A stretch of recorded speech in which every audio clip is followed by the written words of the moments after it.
Youth Congress പ്രവർത്തകനെ കസ്റ്റഡിയിൽ വെച്ച് മർദ്ദിച്ച സംഭവത്തിൽ മനുഷ്യാവകാശ കമ്മീഷൻ കേസെടുത്തു. മാധ്യമ വാർത്തകളെ തുടർന്ന് സ്വമേധയാ കേസെടുക്കുകയായിരുന്നു. യൂത്ത് കോൺഗ്രസ് ചൊവ്വന്നൂർ മണ്ഡലം പ്രസിഡന്റ് VS സുജിത്തിനെ സ്റ്റേഷനിൽ വെച്ച് മർദ്ദിക്കുന്ന ദൃശ്യങ്ങൾ പുറത്തു വന്നിരുന്നു. നിർണായകമായ നടപടി ഇപ്പോൾ ഉണ്ടാവുകയാണ്. മനുഷ്യാവകാശ കമ്മീഷനാണ് കേസെടുത്തിട്ടുള്ളത്. യൂത്ത് കോൺഗ്രസ് പ്രവർത്തകനെ കസ്റ്റഡിയിൽ വെച്ച് മർദ്ദിച്ച സംഭവത്തിലാണ് നടപടി ഉണ്ടാകുന്നത്. എന്തായാലും നമുക്കറിയാം, കുറച്ച് ദിവസങ്ങൾക്ക് മുൻപ് തന്നെ ഈ ഒരു സംഭവവുമായി ബന്ധപ്പെട്ടുള്ള ദൃശ്യങ്ങൾ പുറത്തു വന്നിരുന്നു.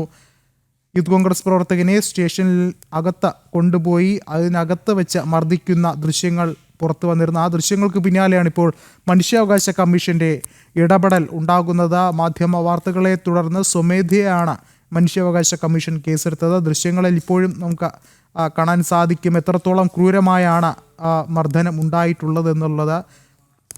നിർണായകമായ നടപടി തന്നെയാണ് ഇപ്പോൾ അവകാശ കമ്മീഷൻ്റെ ഭാഗത്തു നിന്ന് ഉണ്ടാകുന്നത്. സ്വമേധയാണ് കേസെടുത്തത്. വാർത്തകളിലെ കൂടുതൽ വിശദാംശങ്ങൾ വരും മണിക്കൂറിൽ നമുക്ക് ലഭ്യമാകുമെന്ന് കരുതുകയാണ്.